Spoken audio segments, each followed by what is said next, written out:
বাংলা চলচ্চিত্রে ৯০ দশকের সবচেয়ে জনপ্রিয় ও আলোচিত নায়ক সালমান শাহ ১৯৯৬ সালের ৬ সেপ্টেম্বর হঠাৎ তার মৃত্যুর খবরে স্তব্ধ হয়ে গিয়েছিল পুরো দেশ। শুরুর দিন থেকেই এই মৃত্যু নিয়ে শুরু হয় অসংখ্য জল্পনা কল্পনা, অভিযোগ ও গুজব। কেউ বলেছিলেন সালমান শাহ আত্মহত্যা করেছেন, আবার কেউ কেউ দৃঢ় বিশ্বাস নিয়ে বলেছিলেন এটি একটি পরিকল্পিত হত্যা। সেই প্রশ্নের উত্তর খুঁজতে সালমানের পরিবার লড়াই করে গেছেন টানা ২৯ বছর ধরে। অবশেষে সেই লড়াইয়ে নতুন মোড় এসেছে।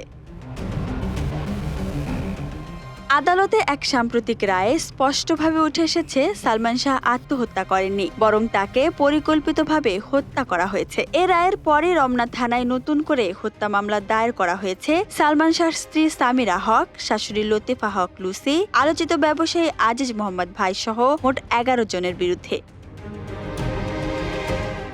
ঢাকার ষষ্ঠ অতিরিক্ত মহানগর দায়রা জজ মোহাম্মদ জান্নাতুল ফেরদৌস ইবনে হকের আদালতে হওয়া এই রিভিশন মামলার রায়ের পূর্ণাঙ্গ কপি সম্প্রতি সংবাদ মাধ্যমে এসেছে। রায়ে উল্লেখ করা হয়েছে, আসামি রেজভী আহমেদ ওরফে ফরহাদ তার স্বীকারোক্তিমূলক জবানবন্দিতে বিস্তারিতভাবে বর্ণনা দিয়েছেন কিভাবে সালমান শাহকে হত্যা করা হয় এবং পরে সেটিকে আত্মহত্যা হিসেবে প্রচার করা হয় তা বলেছেন তিনি। আদালতের পর্যবেক্ষণে বলা হয়েছে, রেজভীর সেই জবানবন্দি আইনগতভাবে অবজ্ঞা করার সুযোগ নেই, বরং সেই স্বীকারোক্তির ভিত্তিতেই নতুন করে হত্যা মামলা দায়েরের নির্দেশ দিয়েছেন বিচারক।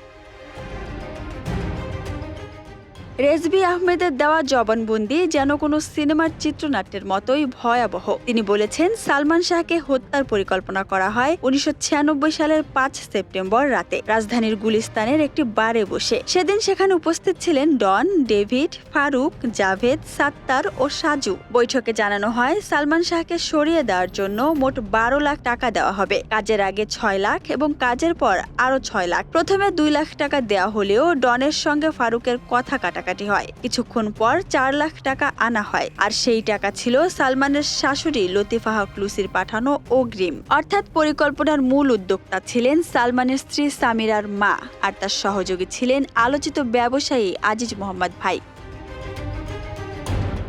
রেজভীর জবানবন্দিতে আরও বলা হয়েছে, সেদিন রাতেই তারা বার থেকে এফডিসিতে যায় এবং শুটিং শেষে গভীর রাতে সালমান শাহর বাসায় প্রবেশ করে। বাসার দারোয়ান কিছু বলেনি, কারণ ডন, ফারুক ও ডেভিডের সেখানে আগে থেকেই যাতায়াত ছিল। তারা যখন ১১ তলায় সালমানের ফ্ল্যাটে ঢোকে, দরজাটি আগে থেকেই চাপানো অবস্থায় ছিল। ভিতরে সালমান বেডরুমে শুয়েছিলেন, পাশে স্ত্রী সামিরা ছিলেন না। তখন ডন, ডেভিড, ফারুক, জাভেদ সবাই মিলে সালমানকে চেপে ধরে। ফারুক তার পকেট থেকে ক্লোরোফর্ম বের করে সামিরাকে দেয়। সামিরা ক্লোরোফর্মটি সালমানের নাকের উপর চেপে ধরে। ডন তার বুকের উপর উঠে বসে। সালমান প্রতিরোধ করার চেষ্টা করেন, কিন্তু কয়েকজন মিলে তাকে ড্রেসিং রুমে নিয়ে যায়।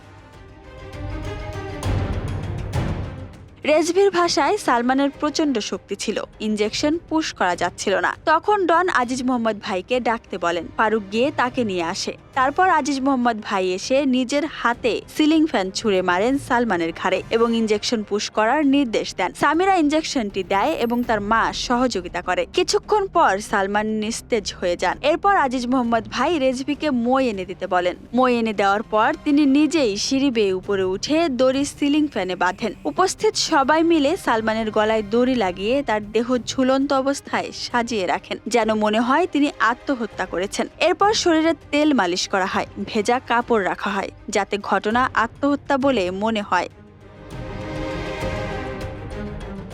এই ভয়াবহ কাজ শেষ হওয়ার পর সবাই নিজেদের মতো করে সরে যায়। রেজভী নিজেও ফরিদপুরে চলে যান। কয়েকদিন পর ডনের সঙ্গে দেখা হলে ডন তাকে বলে, চিন্তার কিছু নেই, আজিজ ভাই সব ঠান্ডা করে ফেলেছে। কিন্তু ১ বছর পর ১৯৯৭ সালের জুলাই মাসে আবারও রেজভীর সঙ্গে যোগাযোগ করে ডন ও ডেভিড। তারা বলে, কেসটা আবার নাড়া দিয়ে উঠেছে, এবার আমাদের সাহায্য করতে হবে। পরিকল্পনা হয় রেজভী যাবে সালমানের বাবা মায়ের বাসায়, প্রয়াত নির্মাতা আলমগীর কবিরের ছেলে লেনিন সেজে। সালমানের ছোট ভাই বিল্টুকে অপহরণ করে আনবে তারা, যাতে পরিবার মামলা তুলে নেয়। কিন্তু পরিকল্পনা সফল হয়নি, রেজভী ধরা পড়ে যায়।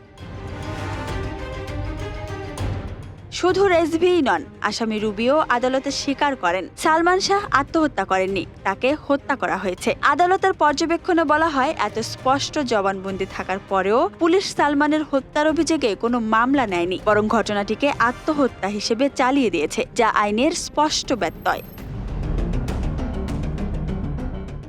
এই রায়ের পর সালমান শাহর পরিবার নতুন করে আশার আলো দেখছে। সালমানের মা নীলা চৌধুরী বলেন, যারা 29 বছর ধরে সালমানের হত্যাকে আত্মহত্যা বলে প্রমাণ করার চেষ্টা করেছে, সাক্ষী ও প্রমাণ নষ্ট করেছে, তাদেরও বিচারের মুখোমুখি করতে হবে। আমরা চাই সত্য প্রকাশ পাক। Desk report, Dhaka express.